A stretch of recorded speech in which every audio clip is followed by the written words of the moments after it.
Hello friends, मैं आप सभी का स्पाइन नर्सिंग एकेडमी के यूट्यूब प्लेटफॉर्म पर हार्दिक स्वागत और अभिनंदन करता हूं। और आज जो अपना वीडियो रहने वाला है, जो क्लास रहने वाली है, लेवल ऑफ प्रिवेंशन जो होता है उसके बारे में, है ना। जो प्रिवेंशन के क्या क्या स्तर रहने वाले हैं, प्रिवेंशन किस किस तरीके से अपन एक डिजीज का कर सकते हैं, उसके बारे में अपन डिस्कस जो है वो करने जा रहे हैं। ठीक है। अगर मैं आपको बात करूं लेवल ऑफ प्रिवेंशन की बच्चों, तो चार टाइप के लेवल ऑफ प्रिवेंशन होते हैं। आपका होता है, एक रहने वाला है प्राइमोडियल प्रिवेंशन। अरे बेटा, क्या रहने वाला है? एक रहने वाला है प्राइमोडियल प्रिवेंशन, और एक रहने वाला है प्राइमरी प्रिवेंशन, और एक होगा इसमें सेकेंडरी प्रिवेंशन, और एक होगा इसमें टर्सरी प्रिवेंशन। जो है टर्सरी प्रिवेंशन के बारे में बात करेंगे। ठीक है, चार टाइप के प्रिवेंशन जो है उसको डिटेल में अपन बात करेंगे एक एक को। ठीक है। तो सबसे पहले अपन बात करते हैं बच्चों, प्राइमोडियल प्रिवेंशन जो होता है वो क्या होता है। उस प्राइमोडियल प्रिवेंशन के बारे में अपन बात करते हैं। ठीक है। तो प्राइमोडियल प्रिवेंशन जो होता है, जिसके अंदर क्या किया जाता है, रिमूव द रिस्क फैक्टर। अरे रिस्क फैक्टर को क्या किया जाता है? रिमूव किया जाता है। अरे बेटा, क्या किया जाता है? रिमूव। किस चीज को रिमूव किया जाता है? Development of risk factor. इसको डेवलपमेंट ऑफ रिस्क फैक्टर, यानी कि जो रिस्क फैक्टर है उस रिस्क फैक्टर को क्या नहीं होने देना है? डेवलप जो है आपका, डेवलप नहीं होने देना है। ठीक है, बात समझ में आ रही है? आपका जो रिस्क फैक्टर है उस रिस्क फैक्टर को ही डेवलप ही नहीं होने देना है। ठीक है, किसमें आएगा? प्राइमोडियल प्रिवेंशन जो होगा उस प्राइमोडियल प्रिवेंशन के अंदर आएगा। ठीक है। और ये बेस्ट लेवल का प्रिवेंशन होता है किसके अंदर? नॉन कम्युनिकेबल डिजीज जो होती है उस नॉन कम्युनिकेबल डिजीज के अंदर बेस्ट लेवल प्रिवेंशन होता है किसके अंदर? अरे भैया, किस लेवल के, कौन सी डिजीज के अंदर ये बेस्ट लेवल का प्रिवेंशन होता है? बोलोगे नॉन कम्युनिकेबल डिजीज जो होती है उस नॉन कम्युनिकेबल डिजीज के अंदर। कौन सी डिजीज के अंदर? नॉन कम्युनिकेबल डिजीज जो होती है उसके अंदर क्या होता है, ये बेस्ट लेवल जो होता है उस बेस्ट लेवल का प्रिवेंशन करता है। ठीक है। अब देखो, मैं आपको बताता हूँ इसके अंदर एक उदाहरण जो है, एग्जाम्पल जो, उस एग्जाम्पल की अपन बात करते हैं। एक बच्चा जो है, ठीक है, एक चाइल्ड जो है, उसको अपन एजुकेट करते हैं, उसको बताते हैं कि सिगरेट जो है, अरे स्मोकिंग जो है वो स्मोकिंग नहीं करनी चाहिए, क्योंकि स्मोकिंग की वजह से क्या होता है, कैंसर जो है वो कैंसर होता है। अरे क्या होता है स्मोकिंग की वजह से? लंग्स कैंसर जो है वो लंग्स कैंसर होता है। क्या बोल रहे हैं उस पर्सन को अपन, चाइल्ड जो है, ठीक है, एक चाइल्ड जो है आप उसको टीच कर रहे हो। ठीक है, उसको क्या बता रहे हो? स्मोकिंग जो है स्मोकिंग नहीं करना चाहिए, और स्मोकिंग से क्या होता है फ्यूचर में तेरे को क्या हो सकता है, लंग कैंसर जो है लंग्स कैंसर हो सकता है। ठीक है। उसने स्मोकिंग चालू नहीं की है, बट आप उसको क्या दे रहे हो? फ्री एडवांटेज दे रहे हो। अरे पहले से क्या कर रहे हो उसकी जिंदगी से, ठीक है, वो development of the risk factor जो है उसको क्या कर रहे हो? रिमूव कर रहे हो। यानी कि उसकी जिंदगी में रिस्क फैक्टर है उसको आप क्या नहीं होने दे रहे हो? डेवलप ही नहीं होने दो। समझ में आई बात? ठीक है। अब देखो इसके अंदर क्वेश्चंस आता है इंटरवेंशन से रिलेटेड, क्या क्या आप इंटरवेंशन जो इंटरवेंशन करोगे। अरे भैया, क्या क्या इंटरवेंशन जो है वो रहने वाला है इसके अंदर, वो देख लो। ठीक है। एक तो रहेगा, या तो आप लोगों को इंडिविजुअल एजुकेशन दे दो। अरे क्या दे दो आप? इंडिविजुअल एजुकेशन जो है वो इंडिविजुअल एजुकेशन दे दो। इंडिविजुअल एजुकेशन के द्वारा आप कर सकते हो इसको। या फिर आप मास एजुकेशन जो होता है मास एजुकेशन के द्वारा कर सकते हो। किसके द्वारा? मास एजुकेशन जो होता है उस मास एजुकेशन के द्वारा कर सकते हो। या फिर क्या कर सकते हो आप? इंडिविजुअल एजुकेशन जो होता है उस इंडिविजुअल एजुकेशन के द्वारा कर सकते हो। इंडिविजुअल एजुकेशन का मतलब होता है यहाँ पे, यानी कि पर्सन टू पर्सन। ठीक है, एक पर्सन जो है वो दूसरे पर्सन को क्या दे रहा है? एजुकेशन, जो एजुकेशन दे रहा है उसे क्या कहेंगे अपन? Individual education. मास एजुकेशन जो है उसका मतलब होता है बच्चों, ठीक है, जैसे कि कोई टीवी चल रही है और टीवी के अंदर कोई एडवर्टाइजमेंट आप देख रहे हो। अरे भैया, क्या देख रहे हो? कोई टीवी चल रही है, उस टीवी के अंदर या बैठे बैठे क्या कर रहे हो आप? एडवर्टाइजमेंट, जो उस एडवर्टाइजमेंट को देख रहे हो, है ना, कि घर के आसपास क्या नहीं होना चाहिए, आपके पानी इकट्ठा नहीं होना चाहिए। ठीक है। उससे क्या बीमारियां फैलती है, मच्छर पनपते हैं, लार्वा आते हैं उसके, है ना। तो ये सारी चीजें जो होती है, आप कोई भी एडवर्टाइजमेंट यहाँ पे देखते हो, ठीक है, इस टीवी के ऊपर कोई भी एडवर्टाइजमेंट देखते हो, ठीक है, वो बताता है कि आपको ये चीज नहीं करनी चाहिए। ठीक है, घर के आसपास, आपका घर है, उस घर के आसपास क्या नहीं होना चाहिए? ठीक है, कूड़ा कचरा नहीं होना चाहिए, ठीक है, गंदगी नहीं होनी चाहिए, पानी इकट्ठा नहीं होना चाहिए। ठीक है, आपको घर के आसपास स्वच्छता जो है बनाए रखनी है। तो ये सारे किस्म आएंगे आपके प्राइमोडियल प्रिवेंशन जो होगा उस प्राइमोडियल प्रिवेंशन के अंदर इंक्लूड होंगे, क्योंकि वो किसके आ रही है? आपकी मास एजुकेशन जो है उस मास मीडिया के द्वारा एजुकेशन जो है आपको प्रोवाइड किया जा रहा है। ठीक है। इंडिविजुअल एजुकेशन जो होता है, आप घर घर जाते हो, लोगों को एजुकेट करते हो। अरे भैया, घर घर जाके आप लोगों को एजुकेट करते हो, इंडिविजुअल एजुकेशन दे रहे हो। आप घर पे जाके बोल रहे हो कि भैया आपके आसपास के क्षेत्र में पानी इकट्ठा नहीं होना चाहिए, ये ध्यान रखना। यानी एक पर्सन जो होता है दूसरे पर्सन को क्या दे रहा है? एजुकेशन, जो एजुकेशन दे रहा है। ठीक है। इसमें क्या किया जाएगा? मेनली रूप से जो development of the risk factor जो उसको क्या किया जाएगा? रिमूव किया जाएगा। यानी कि जो रिस्क फैक्टर जो है, अरे भैया, जो डिजीज करने वाला कारक जो है, ठीक है, जो रिस्क फैक्टर जो है, ठीक है, उसको क्या किया जा रहा है? हटाया जा रहा है। अरे क्या किया जा रहा है? रिमूव जो है, रिमूव किया जा रहा है। ठीक है। आगे बात करते हैं अपन प्राइमोडियल प्रिवेंशन के बाद बच्चों आप आ जाओ प्राइमरी प्रिवेंशन। अरे क्या हो गया प्राइमरी प्रिवेंशन, ठीक है। अब देखो प्राइमोडियल प्रिवेंशन के अंदर मैंने आपको क्या बताया, रिस्क फैक्टर जो उस रिस्क फैक्टर को क्या करना है, रिमूव जो है रिमूव करना है। अरे भैया क्या करना है आपको, रिस्क फैक्टर जो उस रिस्क फैक्टर को करना है, इसमें आपके रिमूव जो है रिमूव करना है, ठीक है। इस फैक्टर को क्या करना है, रिमूव करना है, ठीक है। अब देखो प्राइमरी प्रिवेंशन होगा, एक सेकेंडरी प्रिवेंशन होगा और टर्शियरी प्रिवेंशन होगा, ठीक है।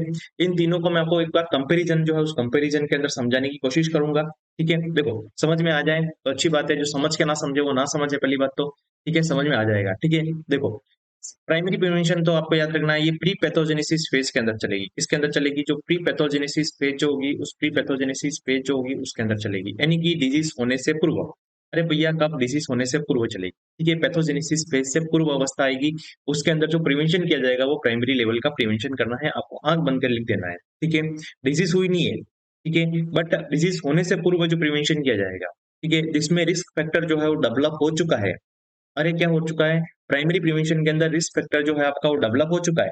और प्राइमोडियल प्रिवेंशन के अंदर मैंने क्या बताया, रिस्क फैक्टर आपका डेवलप नहीं हुआ है। एक बच्चा जो, उस बच्चे को आप एजुकेशन दे रहे हो, देखो मैं एक एग्जांपल से आपको इसको सेट करता हूँ, ठीक है। एक बच्चा जो, उस बच्चे को आप एजुकेशन दे रहे हो, तो बच्चा आपको क्या नहीं करनी है जिंदगी में, टैबेको प्रोडक्ट जो होता है, सिगरेट स्मोकिंग जो होती है वो फ्यूचर में कभी नहीं करनी है, क्योंकि इससे क्या होता है, आपको लंग कैंसर जो है, लंग कैंसर हो सकता है, ठीक है। कौन से लेवल के प्रिवेंशन कहना चाहेगा, प्राइमोडियल प्रिवेंशन, व्हाट इज, ठीक है। आगे देखो देन, आगे बात करते हैं बच्चों प्राइमरी प्रिवेंशन, ठीक है।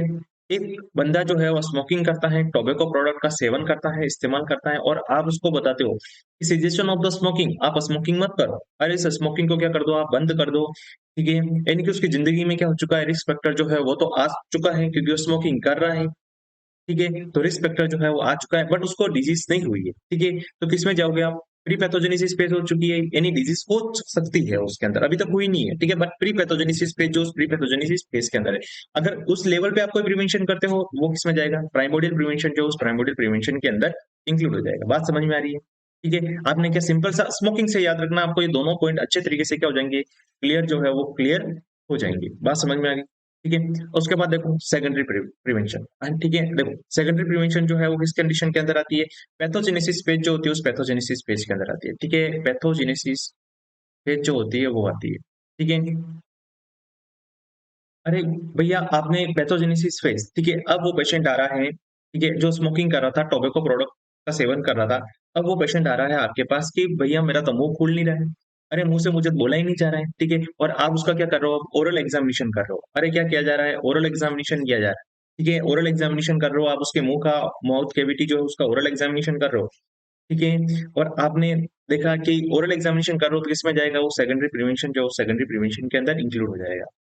बात समझ में आई यहाँ पर, ठीक है। और पोस्ट, सॉरी, जो टर्सरी प्रिवेंशन जो होगा, उस टर्सरी प्रिवेंशन के अंदर किसमें आएगा, पोस्ट पैथोजेनेसिस फेज जो होगी, उस पोस्ट पैथोजेनेसिस फेज के अंदर चली जाएगी। अरे किसके अंदर, पोस्ट पैथोजेनेसिस फेज, जो डिजीज जो है, डिजीज हो चुकी है, और वो ईयरली स्टेज, जो उस ईयरली स्टेज को भी क्रॉस कर सकती है, इसको मैं लेट पैथोजेनेसिस फेज भी कर सकता हूँ। अरे क्या कर सकता हूँ, लेट पैथोजेनेसिस फेज जो होती है, उस लेट पैथोजेनेसिस फेज भी कर सकता हूँ। बात समझ में आ रही है, ठीक है। डिजीज जो है वो क्या कर चुकी है, ईयरली स्टेज, जो उस ईयरली स्टेज को क्या कर चुकी है, अब क्रॉस कर चुकी है ना। डिजीज हो गई, डिजीज होने के बाद जो अर्ली स्टेज जो होती है, उसकी ईयरली स्टेज जो होती है, जो अर्ली स्टेज जो होती है, उसको क्या कर चुकी है, डिजीज जो है वो क्रॉस कर चुकी है, ठीक है। उसे क्या कहेंगे, पोस्ट पैथोजेनेसिस फेज, जो उस पोस्ट पैथोजेनेसिस फेज को कहेंगे। बात समझ में आ गई यहाँ तक, ठीक है। Primordial prevention, remove of the risk factor, risk factor को क्या कर दो, आप रिमूव कर दो।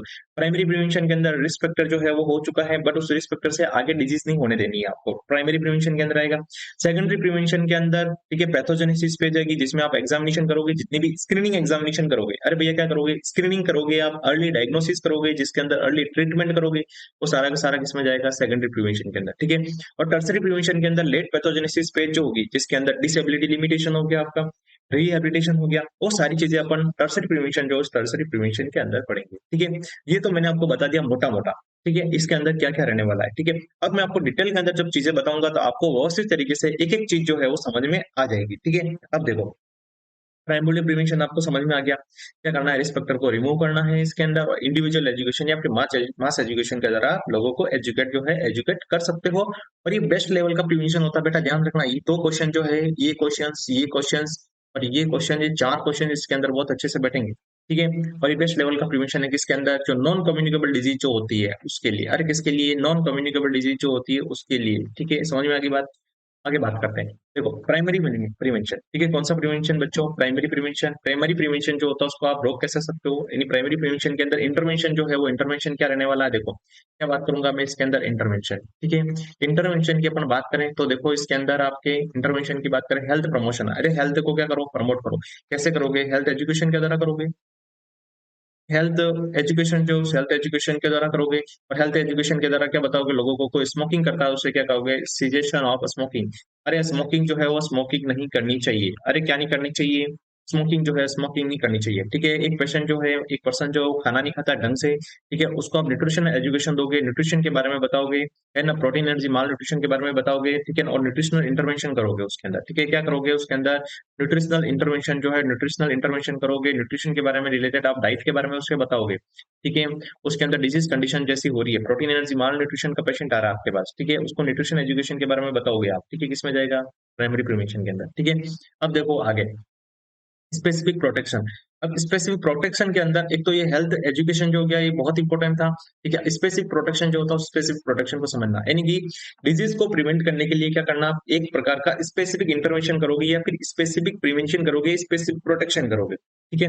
अब समझना, ताकि उस चीज से क्या नहीं हो, वो डिजीज जो है डिजीज ना हो, ठीक है। आप स्पेसिफिक प्रोटेक्शन करोगे, ठीक है। देखो मैं आपको बता देता हूँ, एग्जाम्पल बहुत ही इंपॉर्टेंट है, आए दिन क्वेश्चन पूछे जाते हैं इसमें। जैसे कि आपका वैक्सीनेशन जो है, वैक्सीनेशन हो गया, अरे बेटा क्या हो गया? वैक्सीनेशन हो गया।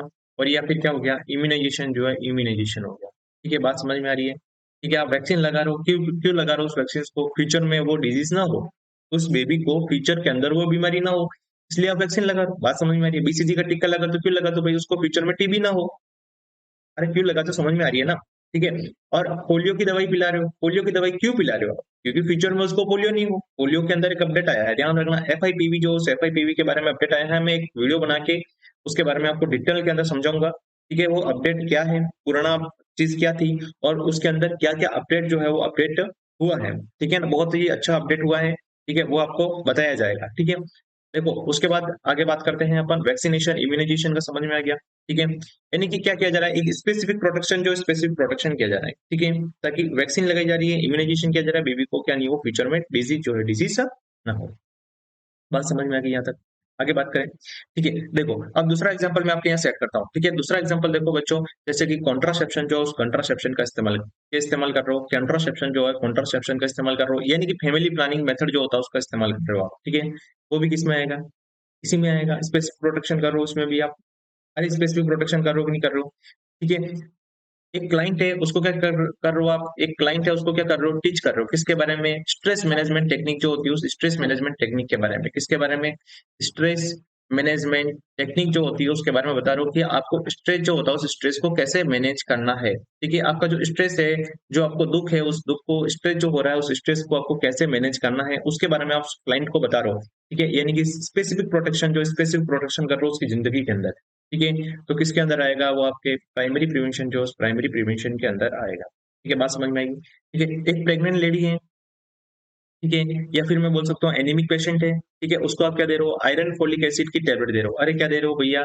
आयरन फोलिक एसिड की टेबलेट जो है वो दे रहे हो, ठीक है। वो किसमें आएगी? आपका प्राइमरी प्रिवेंशन, जो उस प्राइमरी प्रिवेंशन के अंदर आएगी, ठीक है। क्या दे रहे हो उस लेडी को? आयरन फोलिक एसिड की टेबलेट दे रहे हो, फोलिक एसिड की टेबलेट दे रहे हो, ठीक है। वो किसमें आएगा? प्राइमरी प्रिवेंशन के अंदर आएगा। क्यों? क्या कर रहे हो आप? कि उस लेडी को फ्यूचर में डिजीज ना हो।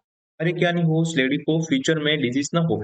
आपने चेक किया, एचबी कम आया उस लेडी का, और आपने क्या किया? आयरन फोलिक एसिड की टेबलेट चालू कर दी, ठीक है। क्यों चालू की? क्योंकि उस लेडी को फ्यूचर में डिजीज ना हो, रिस्क फैक्टर डेवलप हो चुका है, ठीक है। बट आपने क्या किया? प्री पैथोजेनेसिस कंडीशन में उसका क्या कर रहे हो? इलाज जो है इलाज कर रहे हो, ठीक है। बात समझ में आ गई आपकी यहाँ तक? ठीक है। उसके बाद देखो, उसके बाद very very important, wear the helmet हो गया, ठीक है, हेलमेट को पहनते हैं लोग, ठीक है, हेलमेट हो गया, ठीक है, ग्लव्स हो गया आपका, मास्क हो गया, ठीक है। ये सारे के सारे किसमें आएंगे? इसी में जो है, इसी में आपके रहने वाले हैं स्पेसिफिक प्रोटेक्शन, जो स्पेसिफिक प्रोटेक्शन के अंदर, ठीक है, प्राइमरी प्रिवेंशन जो होगा उस प्राइमरी प्रिवेंशन की स्पेसिफिक प्रोटेक्शन के अंतर्गत ये आपके रहने वाले हैं। समझ में आया? हेलमेट का पहनना, ग्लव्स का पहनना, मास्क का पहनना किस में आएगा? प्राइमरी प्रिवेंशन के अंदर, ठीक है। बात समझ में आ गई? आप गाड़ी चला रहे हो, ठीक है, आप हेलमेट पहन रहे हो, ठीक है, एक्सीडेंट हुआ ही नहीं है आपका, बट गाड़ी चला रहे हो, रिस्क है, ठीक है, प्री पैथोजेनेसिस कंडीशन में आ गया पेशेंट, ठीक है। ग्लव्स पहनना, मास्क पहनना, ठीक है, बात समझ में आ रही है? तो प्राइमरी प्रिवेंशन जो, उस प्राइमरी प्रिवेंशन के अंदर ये सारी चीजें जो है वो इंक्लूड होगी। ठीक है, देखो एक एग्जांपल और याद आ रहा है मेरे को। ठीक है, जो आयोडीन सॉल्ट जो होता है, ठीक है, सॉल्ट जो होता है उस सॉल्ट के अंदर क्या मिलाया जाता है, आयोडीन जो है वो आयोडीन मिलाया जा रहा है। ठीक है, अरे आयोडीन मिलाया जा रहा है, ये भी किसमें आएगा आपका, प्राइमरी प्रिवेंशन के अंदर। किसमें आएगा बच्चों, प्राइमरी प्रिवेंशन जो है प्राइमरी प्रिवेंशन के अंदर आएगा। शॉर्ट के अंदर मैं इसको बोलूँ फूड फोर्टिफिकेशन भी कहते हैं। अरे भैया फूड के अंदर भी बहुत सारी चीजें जो है वो मिलाई जा रही है। फूड फोर्टिफिकेशन जो होता है, ठीक है, वो भी क्या आएगा, किसमें आएगा आपका, प्राइमरी प्रिवेंशन जो है उस प्राइमरी प्रिवेंशन के अंदर आएगा। बच्चों में जो एग्जाम्पल बता रहा हूँ सभी के ऊपर क्या आ चुके हैं, क्वेश्चन जो है वो क्वेश्चन आ चुके हैं। मैं वही एग्जाम्पल फिट कर रहा हूँ आपके सामने। ठीक है, समझ में आ गई बात। और बहुत ही ज्यादा ये इंपॉर्टेंट क्वेश्चन है सारे के सारे। ठीक है, यो जो मैंने सारे के सारे एग्जांपल लिखे हैं बेटे, ठीक है, ये सारे के सारे क्या है, बहुत ही ज्यादा इंपॉर्टेंट जो है, इंपॉर्टेंट रहने वाले हैं आपकी जिंदगी के अंदर। ठीक है, आपके सीएचओ एग्जाम के अंदर। ठीक है, सीएचओ एग्जाम जो डेट जो है वो आ गई है, 19 फरवरी को आपके एग्जाम डेट है। ठीक है, तो अच्छे से तैयारी करना, और जहां तक हो वहां तक रिवीजन पे रिवीजन करना। ठीक है, और सबसे ज्यादा जहां तक हो वहां तक आपने अगर पढ़ लिया हो, ठीक है, तो आप क्वेश्चन जो है उस क्वेश्चंस को निकालो। अरे क्या निकालो, आप क्वेश्चन जो है क्वेश्चंस को निकालो। ठीक है, और आपको अगर अगर बेस्ट कोचिंग करनी है आपको, मैं बता दूं, ठीक है, मेरी पर्सनल राय बता रहा हूँ आपको। ठीक है, अगर अच्छा लगे तो आप अपने जीवन में निभाएं। अगर आपको अच्छी कोचिंग करनी है तो अपने उदयपुर के अंदर, अरे भैया अपने उदयपुर के अंदर उड़ान नर्सिंग एकेडमी की नाम से एक कोचिंग है। ठीक है, बहुत ही अच्छी कोचिंग है। ठीक है, अपने बीएल सर के द्वारा रन की जाती है। ठीक है, इंडिया की नंबर 1 बेस्ट कोचिंग है। अरे भैया इंडिया की नंबर 1 बेस्ट कोचिंग है उड़ान नर्सिंग एकेडमी, सेक्टर 3 के अंदर स्थित है। ठीक है, मैं आपको सर का नंबर जो है डिस्क्रिप्शन के अंदर दे दूंगा, आप उनसे बात कर सकते हो। और आज से ही, अरे भैया आज से ही उड़ान नर्सिंग एकेडमी के अंदर बैच जो है, नया सीएचओ का बैच जो है, लास्ट बैच है। क्या है, बात समझ में आ रही है? सीएचओ का लास्ट बैच है उड़ान नर्सिंग एकेडमी का। ठीक है, जो आज से ही स्टार्ट हो चुका है। और सर के वहाँ उड़ान नर्सिंग एकेडमी के अंदर 2 बैच चलते हैं। अरे भैया 2 बैच चलते हैं उड़ान नर्सिंग एकेडमी के अंदर। ठीक है, एक तो मॉर्निंग का बैच रहता है और इवनिंग का बैच रहता है। मॉर्निंग का बैच रहता है, उसका टाइमिंग रहता है सुबह 8 से लेके एक एक 2 बजे तक टाइमिंग रहता है। और जो इवनिंग का बैच रहता है बच्चों, उसका टाइमिंग रहता है 3 बजे से लेके शाम को 6 बजे तक। ठीक है, और नाइट बैच जो है वो नाइट बैच अभी चल रहा है शायद, है ना? नाइट बैच भी चल रहा है, आप सर से कांटेक्ट कर सकते हो। नाइट बैच का टाइम रहेगा बच्चों 7 से लेके 9-10 बजे तक नाइट बैच का टाइम रहेगा। और फ्रिक्वेंटली वहां क्या करवाया जाता है, आपको क्वेश्चन जो है उस क्वेश्चंस को भी सॉल्व करवाया जाता है। हर एक 7 दिन के अंदर आपका टेस्ट जो है, टेस्ट भी लिया जाएगा, ऑनलाइन भी टेस्ट कंडक्ट करवाया जाता है, और ऑफलाइन टेस्ट जो है उसको भी कंडक्ट करवाया जा रहा है ना? तो आप उड़ान नर्सिंग एकेडमी जो है उसको आप ज्वाइन कर सकते हो। ये उदयपुर के अंदर है आपके, और इंडिया की बेस्ट कोचिंग जो है वो मानी गई है। ठीक है, और ज्वाइन कर सकते हो आप, ऑनलाइन ऑफलाइन दोनों के अंदर है, ये अवेलेबल है। ठीक है, और उड़ान नर्सिंग ऐप जो है वो ऐप भी अवेलेबल है प्ले स्टोर से, आप इसको डाउनलोड कर सकते हो। और कुछ फीस जो है वो भी अच्छी है, कोई ज्यादा इतनी फीस नहीं है, क्योंकि कंटेंट बहुत अच्छा है। ठीक है, फीस से ज्यादा कंटेंट मैटर करता है बच्चों। अगर कंटेंट अपने पास व्यवस्थित आ गया ना, तो पैसे ही पैसे, पैसे कोई कमी नहीं है उसके बाद। ठीक है, अगर एक बार सही स्थिति पे पहुंच गए आप तो पैसे ही पैसे। ठीक है, तो प्राइमरी प्रिवेंशन हो गया बच्चों। प्राइमरी प्रिवेंशन के बाद आप आ जाओ सेकेंडरी लेवल ऑफ प्रिवेंशन। ठीक है, अगर बच्चों मैं बात करूं सेकेंडरी लेवल ऑफ प्रिवेंशन के अंदर, ठीक है, तो सेकेंडरी लेवल ऑफ प्रिवेंशन के अंदर क्या किया जाता है, ईयरली डायग्नोसिस एंड ट्रीटमेंट। अरे क्या किया जाता है इसमें, ईयरली डायग्नोसिस एंड ट्रीटमेंट जो है वो ट्रीटमेंट किया जाता है। क्या किया जाता है इसके अंदर, ईयरली डायग्नोसिस और ट्रीटमेंट। ठीक है, यानी डिजीज जो डिजीज को क्या करना है, आपको ईयरली डायग्नोसिस करना है, और ट्रीटमेंट जो है वो ट्रीटमेंट करना है। ठीक है, ट्रीटमेंट के अंदर देख लो, जैसे कि आपका डॉट्स जो है इसमें आएगा, इसी में आएगा। आपका मल्टी ड्रग थेरेपी जो चलती है लेप्रोसी की, वो भी किसमें आएगी, इसी में आएगी। ठीक है, डॉट्स जो है वो डॉट्स भी इसी में आएगा।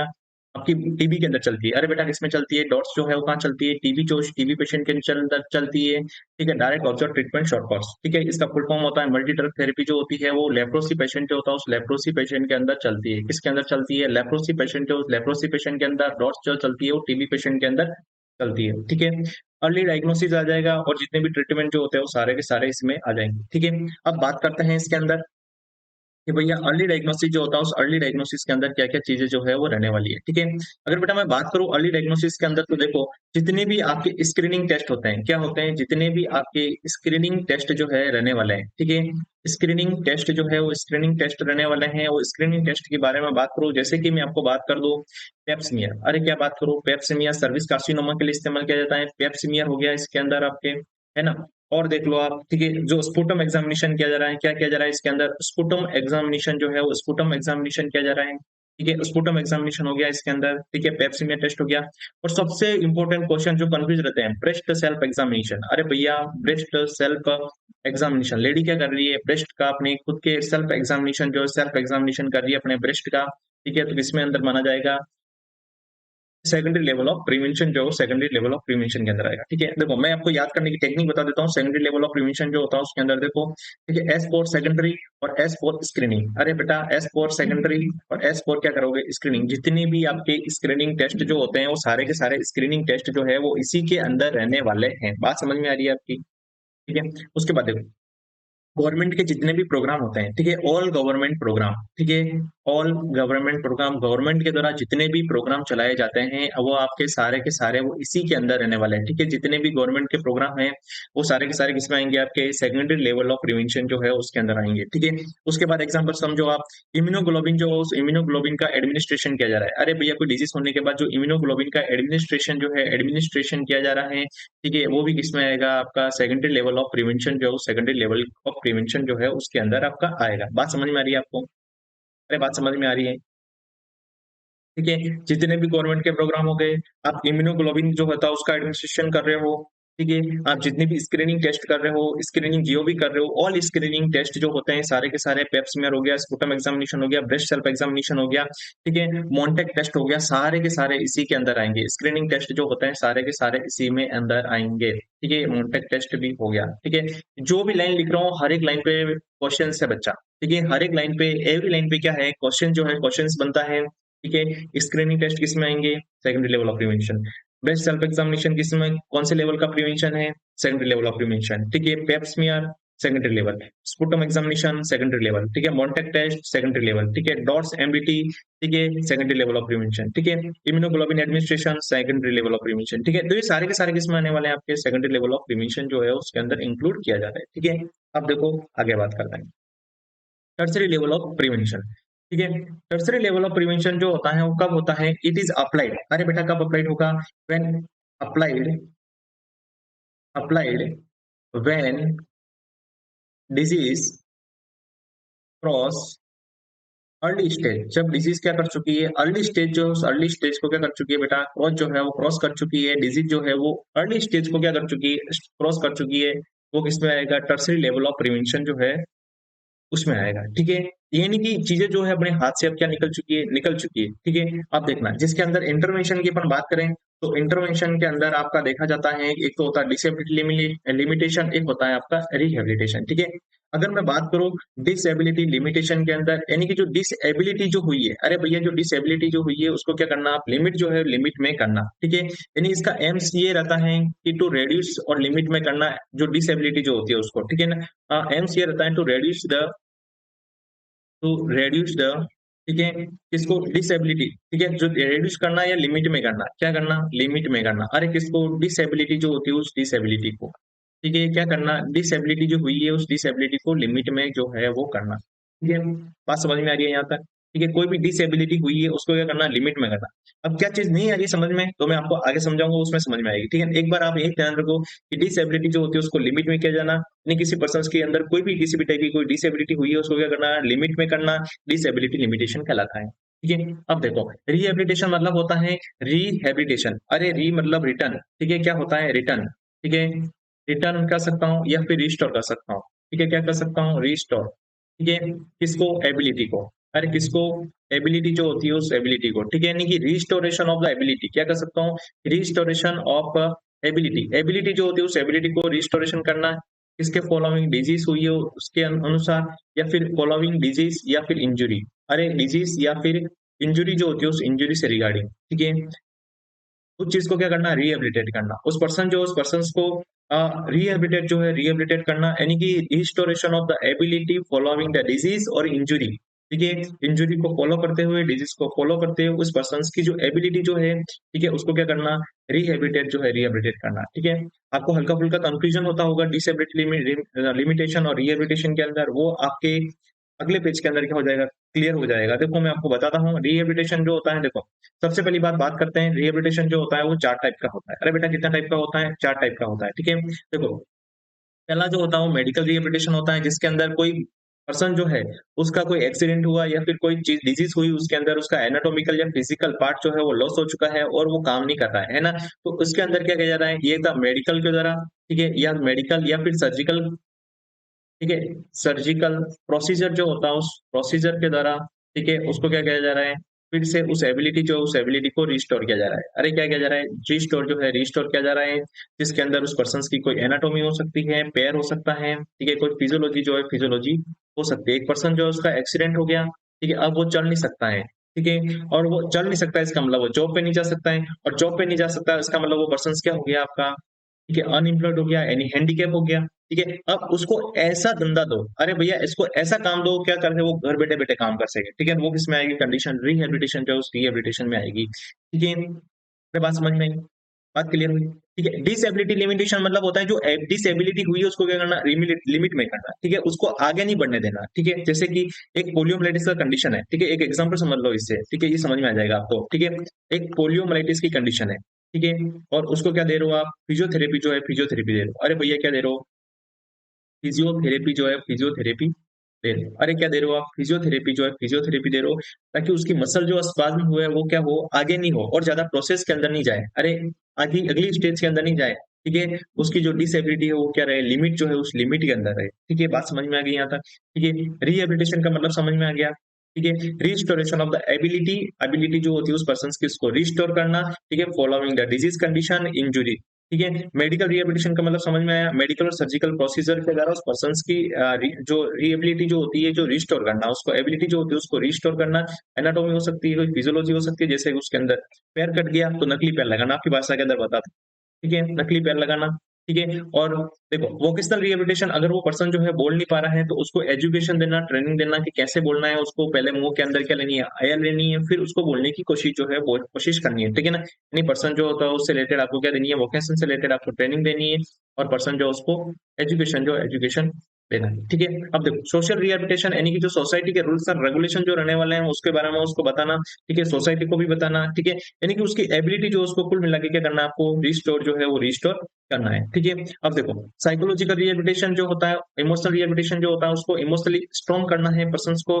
और उसको क्या करना है आपको, सिंपल सी भाषा के अंदर साइकोलॉजिकल सपोर्ट जो है साइकोलॉजिकल सपोर्ट जो देना है, क्या देना है उस पर्सन को, साइकोलॉजिकल सपोर्ट देना है। आपका क्वेश्चन आएगा अच्छा कि टाइप्स ऑफ द रिहेबिलिटेशन, कितने टाइप्स के रिहेबिलिटेशन होते हैं, चार टाइप्स के, मेडिकल, वोकेशनल, सोशल और इमोशनल, या फिर इसको कहते हैं अपन साइकोलॉजिकल, ठीक है, समझ में आ गई, बात क्लियर होगी। और रिहेबिलिटेशन का मीन क्या होता है, ये आएगा कि रिस्टोरेशन ऑफ द एबिलिटी, ठीक है, फॉलोइंग द डिजीज और इंजुरी, ठीक है, उसको क्या कहते हैं अपन, रिहेबिलिटेशन जो है रिहेबिलिटेशन कहते हैं, ठीक है, यानी कि जो एबिलिटी जो होती है उसको क्या करना, रिस्टोर जो है रिस्टोर करना। अब देखो जो जो कंफ्यूजन हो रहा है वो यहाँ पे आपका क्लियर हो जाएगा, ठीक है, जो जिसको कंफ्यूजन हो रहा है कि बोले सर रिहेबिलिटेशन और डिसेबिलिटी लिमिटेशन ये सारी क्या चीज आप पढ़ा रहे हो, ठीक है, हमें को समझ में नहीं आ रहा है, वो कंफ्यूजन जो है वो कंफ्यूजन बच्चा यहाँ आपका दूर होगा, ठीक है। अब देखो मैंने कुछ एग्जांपल ले रखा है कि डिजीज जो होती है वो डिजीज कैसे, एक ठीक है, जो डिजीज जो होती है उसका प्रोसेस क्या रहता है, सबसे पहली बात तो डिजीज जो होती है डिजीज के अंदर इंपेयरमेंट होगा, इंपेयरमेंट के बाद उस पर्सन के अंदर डिसेबिलिटी होगी, और लास्ट में उस पर्सन क्या हो जाएगा आपका, हैंडीकैप जो है वो हैंडीकैप हो जाएगा, क्या हो जाएगा, हैंडीकैप जो है हैंडीकैप हो जाएगा, ठीक है। ये कंडीशन होती है कि डिजीज जो होती है वो हैंडीकैप के अंदर कैसे टर्न हो रही है, ठीक है, सीधा पर्सन को डिजीज वो हैंडीकैप के अंदर हो गया नहीं, ठीक है। अगर ये क्वेश्चन आ सकता है सीएचओ के अंदर, ठीक है, कि डिजीज जो होती है वो हैंडीकैप के अंदर टर्न्स कैसे होती है, ठीक है, किस तरीके से टर्न्स हो रही है, ठीक है। तो डिजीज के बाद इम्पेयरमेंट हुआ, इम्पेयरमेंट के बाद डिसेबिलिटी हुई, और डिसेबिलिटी के बाद क्या हुआ, पर्सन के अंदर हैंडीकैप हुआ, ठीक है, चार स्टेज होती है उसके अंदर, ये ध्यान रखना, सबसे महत्वपूर्ण क्वेश्चन ये है, ठीक है। अब देखो मैं आपको बता रहा हूँ इवेंट्स को लेकर समझा रहा हूँ, ठीक है। एक पर्सन जो है उस पर्सन का क्या हुआ, एक्सीडेंट हुआ, अरे भैया क्या हुआ, एक्सीडेंट हुआ, और एक्सीडेंट में क्या हुआ, उसका पैर जो है वो पैर का लॉस हो गया, यानी क्या हो गया, अरे उसका क्या टूट गया, पैर जो है वो पैर टूट गया, ठीक है। अब क्या नहीं चल सकता, वो पर्सन जो है पर्सन चल नहीं सकता क्योंकि उसका पैर जो है वो एक्सीडेंट के अंदर टूट चुका है, ठीक है। अब वो पर्सन चल नहीं सकता यानी कि ऑफिस नहीं जा सकता, और ऑफिस नहीं जा सकता यानी पर्सन क्या नहीं कर सकता, अपनी जो नॉर्मल एक्टिविटी जो है, ठीक है, जो डेली एक्टिविटी जो है, रूटीन एक्टिविटी जो उस रूटीन एक्टिविटी को नहीं कर पाएगा पर्सन, जो होगा क्या हो जाएगा, अनएम्प्लॉयड जो है अनएम्प्लॉयड हो जाएगा। और इस कंडीशन को मैं आपके हैंडीकैप कह सकता हूँ, अरे क्या कह सकता हूँ, हैंडीकैप कह सकता हूँ, ठीक है। एक्सीडेंट हुआ मतलब क्या हुई, पर्सन के अंदर डिजीज हुई, अरे क्या हुआ, क्लासिफिकेशन है, ये क्या है बेटा, क्लासिफिकेशन जो है क्लासिफिकेशन है ना। अब देखना, और ये इंटरवेंशन है, ठीक है। एक्सीडेंट हुआ मतलब उस पर्सन के अंदर क्या हुई, डिजीज हुई, और डिजीज हुई मतलब impaired function of the person का जो फंक्शन जो होता है, नॉर्मल फंक्शन जो होता है वो क्या हो गया, पर्सन का इम्पेयर्ड जो है इम्पेयर्ड हो गया, यानी वो अब उसका फंक्शन जो है वो क्या हो चुका है, प्रभावित जो है प्रभावित हो चुका है। ठीक है, पर्सन जो है पर्सन का। अब समझना देखो, लॉस ऑफ द फुट यानी कि उसके पैर का क्या हो गया, लॉस हो गया, एक्सीडेंट हुआ, एक्सीडेंट में उसके पैर जो है वो टूट गया। ठीक है, यानी पर्सन जो है उस पर्सन के अंदर क्या हुआ, इम्पेयरमेंट हुआ। अरे किसका इम्पेयरमेंट हुआ, इम्पेयरमेंट आपका, ठीक है, साइकोलॉजिकल हो सकता है, फंक्शनल हो सकता है, एनाटॉमिकल हो सकता है, फिजियोलॉजिकल भी हो सकता है। ठीक है, किसका लॉस हुआ, ठीक है, इम्पेयरमेंट, अरे पैर टूट गया, किसका इम्पेयरमेंट हुआ, loss of anatomical structure, anatomical structure जो उसका क्या हुआ, लॉस हुआ, उसे क्या कहेंगे अपन, इम्पेयरमेंट जो है वो इम्पेयरमेंट कहेंगे, क्या कहेंगे उसे, इम्पेयरमेंट कहेंगे। ठीक है, अब देखो, कैन नॉट वर्क, वो पर्सन जब चल नहीं सकता है, यानी कि क्या हो गई, उसके अंदर डिसेबिलिटी होगी। अरे भैया क्या होगी, अब उसके अंदर एबिलिटी जो है, एबिलिटी गुम हो गई, डिसेबिलिटी हो गई, पर्सन जो है पर्सन वॉक नहीं कर सकता है। ठीक है, ना तो वो चल सकता है, ठीक है, ना वो दौड़ सकता है। अरे क्या नहीं कर सर, जो चल भी नहीं सकता और दौड़ भी नहीं सकता है। ठीक है, तो ये डिसेबिलिटी हो गई। ठीक है, अब देखो, पर्सन जो है वो अनएम्प्लॉयड हो गया। ठीक है, यानी क्या कर सकता हूँ, उसको हैंडीकैप कर सकता हूँ क्लासिफिकेशन के अकॉर्डिंग। ठीक है, और अगर वो हैंडीकैप हो गया, पर्सन अनएम्प्लॉयड हो गया, ठीक है, क्यों, अब loss out of his jobs, ठीक है, और उसकी जॉब क्या हो चुकी है, अब लॉस हो जाएगी, है ना, because he can not work, क्योंकि वो अब चल नहीं सकता है। ठीक है, अब वो चल नहीं सकता, ऑफिस नहीं जा पाएगा, और ऑफिस नहीं जा पाएगा तो क्या हो जाएगी, उसकी जॉब जो है वो जॉब लॉस हो जाएगी। ठीक है, और रीहैबिलिटेशन में क्या किया जाएगा, ठीक है, उसको इस तरीके की जॉब देना, ठीक है, उसकी एबिलिटी जो है उसको इस तरीके से जॉब देना, जैसे कोई ऑफिस में काम कर रहा है, ठीक है, तो उसको घर पे होम केयर ऐसा दो, यानी कि जो होम वर्क ऐसा दो, ठीक है, जो घर पे बैठा बैठा आपका ऑफिस का काम जो है वो आसानी तरीके से कर सके, जैसे कोई कंप्यूटर का काम दे दो। ठीक है, तो वो रिहेबिलिटेशन के अंदर जाएगा। ठीक है, और डिसेबिलिटी लिमिटेशन, डिसेबिलिटी लिमिटेशन मतलब वो डिजीज जो है वो आगे की ओर प्रोसेस ना करे, ठीक है, आगे की ओर प्रोग्रेस ना करे, उस डिजीज को वहां तक की लिमिट में कर लिया जाए। ठीक है, उसे कहते हैं अपन डिसेबिलिटी लिमिटेशन। ठीक है, समझ में आया, एक पर्सन से उसका एक्सीडेंट हुआ, उसमें उसका पैर टूट गया, अब वो चल नहीं सकता, अब वो क्या हो चुका है, अनएम्प्लॉयड हो चुका है। ठीक है, पैर से भी गया और ऑफिस से भी गया, समझ में आएगी बात। ठीक है, यानी कि एक्सीडेंट में मैं क्या मान सकता हूँ, पर्सन जो पर्सन के अंदर डिजीज हुई, डिजीज के बाद उसका पैर लॉस हुआ, यानी कि इम्पेयरमेंट हुआ। ठीक है, अब वो चल नहीं सकता है, चल नहीं सकता तो उसकी डिसेबिलिटी होगी, एबिलिटी जो है गुम हो गई। ठीक है, और पर्सन फाइनली क्या हो चुका है, हैंडीकैप हो चुका है। अरे क्या हो चुका है, हैंडीकैप, जो हैंडीकैप हो चुका है। ठीक है, अनएम्प्लॉयड हो गया, वो भी हैंडीकैप हो गया।